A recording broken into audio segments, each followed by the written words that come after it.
I came and frankly I brought to the president the warm greetings and best wishes from the government and the people of Enugu State.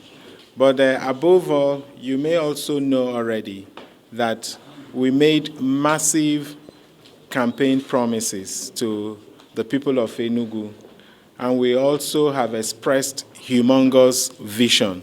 We've taken a bold view of what Enugu could achieve in the next 4 years in terms of growing our economy from the current levels to $30 billion.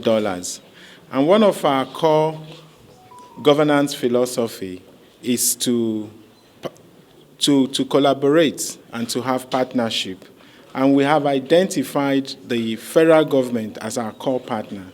We have a number of dormant assets in Enugu, which we believe, partnering with the federal government, we're able to transform them into productive assets.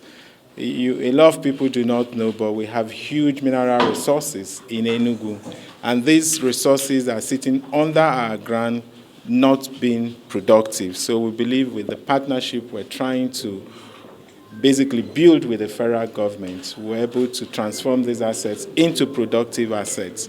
We also, of course, you know that the growth level we have proposed is one that is going to be driven by private sector. And private sector want the ease of doing business. And one of the core indicators of the ease of doing business is security and infrastructure. So we also had that conversation with Mr. President. We have made a very strong announcement where we've banned the sit-at-home on Mondays in Enugu.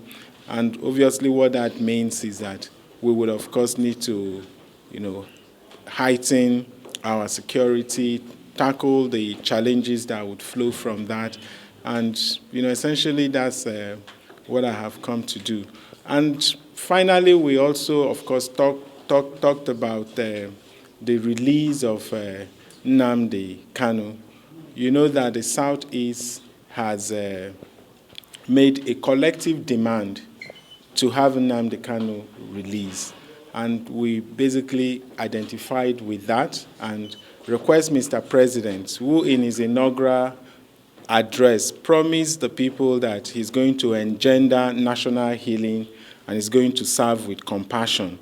So we've basically informed him that this would serve as a pointer to his administration's extension of hands of fellowship to Ndi Igbo.